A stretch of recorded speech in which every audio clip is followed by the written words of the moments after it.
বুকে প্রথম কারফিউ ভেঙে যিনি রাজপথে নেমে এসেছিলেন তিনি আমাদের নেতা মুফতি সৈয়দ ফয়জুল করিম সাহেবের চরমনাই। 2024-এর 5 আগস্টে পুরো বাংলাদেশ যখন থমকে দাঁড়িয়েছিল তখন প্রথম ঢাকায় কারফিউ ভেঙে যে সংগঠন রাজপথে নেমে এসেছিল সেই সংগঠনের নাম ইসলামী আন্দোলন বাংলাদেশ।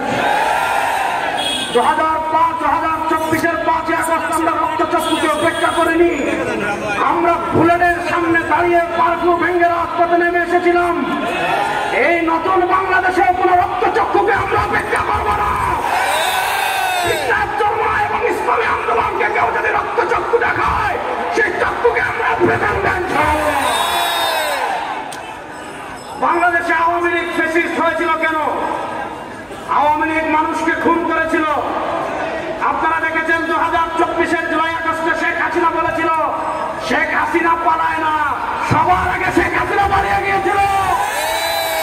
নতুন বাংলাদেশে যারা খুনাখুনির রাজনীতি করছেন আমরা দেখেছি 2500-এ দোকান ভাড়ার টাকা চাওয়ার কারণে আমার ভাইকে হত্যা করা হয়েছে।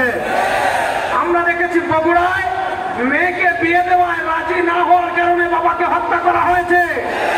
আমরা দেখেছি ভোলায় মেয়েকে স্বামীকে বেঁধে তার স্ত্রীকে ধর্ষণ করা হয়েছে।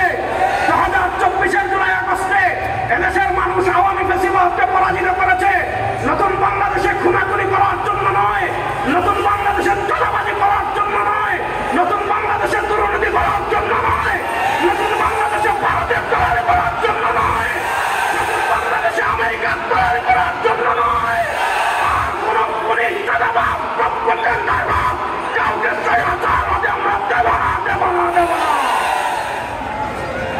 সহমত ভাই আন্দোলন রহমতের বাড়িধারা নামছে। বিয়ার নাকি তারা খায় না মাথায় দেয় এটা তারা বুঝে না।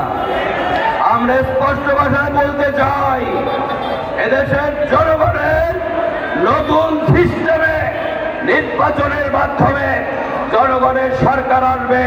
কোন ফ্যাসিবাদ বাংলাদেশে আর আসতে দেওয়া হবে না ইনশাআল্লাহ।